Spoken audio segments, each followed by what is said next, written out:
In order to help create my basketball court, I have both used horizontal lines and linear equation to help create this. So when we look at the basketball court, we can see a straight line. This is a horizontal line, which is the equation of y equals to negative 6,000, where the negative 6,000 means that this line is sitting at negative 6,000 on the x-axis.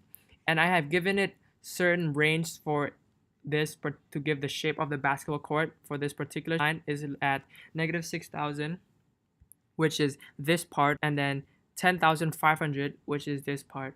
If I were to make it longer or shorter, I would just have to change the range of it. For this, for the back end of the basketball court, I have used linear equation. So I have used 3x minus 37,700, and I have set certain range for the x on the x-axis. So when we take a look at other equation, when we take a look at the circle here in the middle of court to indicate the middle line, we have used a circle equation where 2,300 and 3,232 is the center of the circle. So for the x, it is at positive 2,300, and at the y, it is at negative 3,232 at the center of the circle. And the radius is set to this much. So if I were to make this circle smaller, I would just have to decrease the value of the radius, as you can see right there. So moving along, so in order to help create this 3-point line, we have used circle function, but we have given a range to how big this can be. So in order to get this half circle, we have set this amount of number is greater than or equal to x, which allows it to be split off in half. When we take a look at the ball right here in Kyrie's hand, we can see that it both uses sliders. So for this equation, it's a circle equation, but it uses sliders. So for A and M. So when we take a look at A, this is in charge of it horizontally translating. So for example, if we were to increase the value, it would go to the left, and when we decrease the value, it goes to the right. And M, the M is in charge of it vertically translating, so which means it goes up and down, where when we decrease the value, it goes up, and when we increase the value, it goes down. So in the scene where it is dribbling, we can set a slider, and it goes up and down, up and down.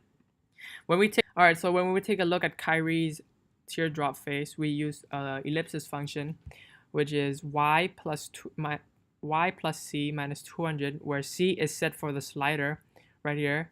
So for the teardrops to vertically translate on the y-axis, and we use ellipse function, where 3 is in charge of how vertically stretch it goes, and then the 0.2 is in charge of horizontally stretching. For example, if we were to change 0.2 into 3, we can see that it horizontally stretched. And for it goes the same for this thought bubble. It also uses ellipse. And for the circle to get bigger, we simply just have to change the radius. Horizontally move on the x-axis, we simply add a slider. So for example, when we take a look at Kyrie, we have set P as a slider. And also for this image right here, X is set for P. So when we change the value of P, for example, we change it to 60 and we change to 8,000, we can see that it horizontally translates on the x-axis. My quote of you miss 100% of the shot you don't take, I have used different functions to help create this. For example, for the top of the y, I have used absolute value of x minus 9 to help give it this shape of coming down and then going up, and plus 18, which is where it is located on the y-axis. So if we were to make this 18 turn to a 19, you can see that it moves up 1 unit. For the bottom of the y, I have used a vertical line, and then I have set range for it.